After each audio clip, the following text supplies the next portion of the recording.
You're listening to the Marketing for Learning podcast, the only podcast in the world designed to help you increase your capabilities when it comes to marketing in the learning function. We're here to help you make your learners do things they don't want to do. You're welcome. Hello, wonderful Marketing for Learning listeners. I am here to talk to you about something very important today. I just wanted to say, first of all, thank you for bearing with me. It's been a bit quiet over here for a couple of weeks because it's been guns a-blazing to get the Marketing Masterclass up and rolling, and we officially launch that tomorrow. So very excited about that. But as any of you who have done open courses or anything like that, it's a lot of work, so I've been a bit busy. So I do apologize that I haven't had anything come out for a couple of weeks, but nevertheless, here we are. So I was having a chat with a few colleagues of mine recently, and we were talking about L&D and its perceived function within the business. Primarily, the fact that we think we are an essential function. We believe that the organization needs us to survive.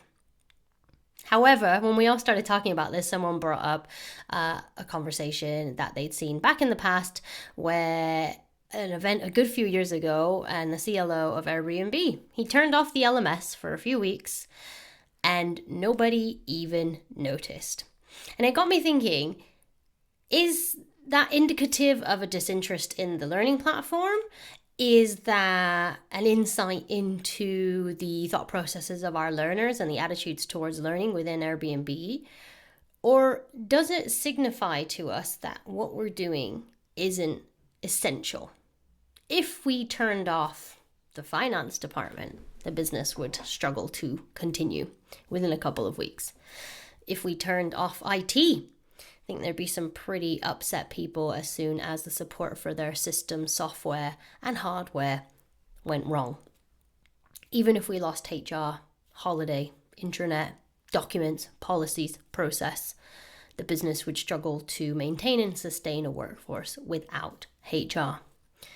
Learning and development, we believe, is an essential function. Of course we do. We're learning and development professionals. It's important to us that our function feels vital to the business.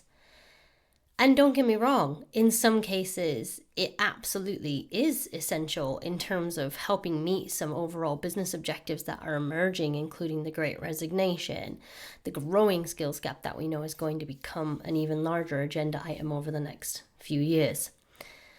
But what I really wanted to ask was whether we actually believe that we are essential. And if we do, is this a good thought process for us? Because, I've seen people put posts on LinkedIn where it's like, this isn't A&E, this is L&D. Someone's not going to die if we don't do something within a timely manner. We don't need to get a bee in our bonnet and panic. But doesn't that kind of just apply to the function as a whole? If we're sat thinking that we're essential to the business, but the business doesn't believe that we're essential, isn't that creating a massive discord for us? If we look at the bigger picture and we think about our attitudes towards ourselves and our attitudes towards our function versus how the business sees us, it seems to me that these are unlikely to be matched. And so when we're going out to the business, we're operating within our own mindsets and thinking that other people think this is important, other people are bought into this, other people understand the merits and value of learning, other people can completely respect how learning and development will have a positive effect on overall business goals. But I'm not sure that the wider organization necessarily has that mindset. And it just got me thinking about whether us thinking that we're vital and us thinking that we're essential helps us at all. And the reason I'm talking about it here today is because, when a marketer sets up to sell a new product, they literally go on the assumption like no one knows what this product is. If they're launching a brand new product, brand new brand, no one has ever heard of this. So it's up to us to inform them, make them aware of the situation, and it's also up to us to influence and persuade them to eventually transact with us, be that through their time or with money. That mindset exists in marketers inherently, that people don't really give a crap about what you've got to say until you kind of make them give a crap. You got to really get into their hearts and minds, and most good marketers understand that this is a process and it takes time, and we've got to get in there with people's emotions and thoughts before they'll ever buy. So if we're looking at actually getting buy-in from the organization, and I don't just mean learners here, I'm talking about leaders, the C-suite, managers, these other key stakeholders that have a really influential role in terms of how learning is perceived internally, and therefore a dramatic effect on your learning culture. If we're operating on the proviso that all those people are sharing the same sentiment that you are, which is learning is important, it's of value to the business, people should be doing it, maybe they do have that mindset, but maybe they don't. Maybe they haven't been persuaded by you. Maybe they haven't been made aware by you. Maybe they haven't been influenced by you yet. So I guess what I'm trying to say is it's not just as straightforward as us saying, I've got some new learning programs, I'm going to start doing marketing for learning, and I'm going to start getting loads of people undertaking these training programs, or my learning experiences, or I'm going to get them going to visit my LMS more. Because that's all great stuff, but if we're not also looking more commercially in terms of how we are affecting the business and what role we actually realistically play in the overall survival of the organization, we're always going to limit ourselves through our own introspective thought processes. So, I guess what I'm challenging you to do after listening to today is ask yourself a few questions. Does my organization already believe that learning is important? If the answer is yes, then everything that you do from there is going to be different than if the answer is no. Because if the answer is no, not only do you need to focus on raising awareness of learning opportunities, the learning function, you also are going to have to work really, really hard to prove to your wider stakeholder subset beyond your learners that learning is something that should be made time for, that should be invested in, and you need to prove that through benchmarking, through pilots, through, doing stuff and maybe asking for a bit of forgiveness later. I think there's no real way for us to kind of try and shake things up or do things differently if we continue to stay in our lane.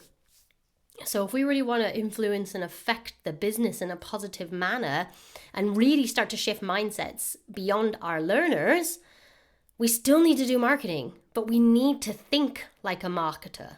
We need to think about the fact that maybe our organization does not believe that learning and development is an essential function within the organization.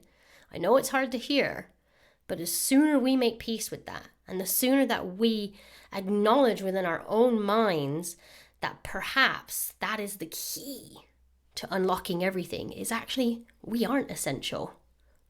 But you kind of want us to be here because we're going to take the business from meh to awesome. We're going to take employee performance from mediocre and everyone's just doing okay to, wow, look at these high performers. It's the difference between the wheat and the chaff. That's what L&D does. But it's not an essential role. It's an embellishment. It's a cherry on top of the sundae. We're a cool function in that way. We can add a lot of value, but we need to understand that it's up to us to prove that value. It's up to us to measure. It's up to us to develop engaging learning experiences and then internally focus on repeated behavior, application of learning, knowledge acquisition into the positive impact of performance, and then mapping that performance back to business goals and business data.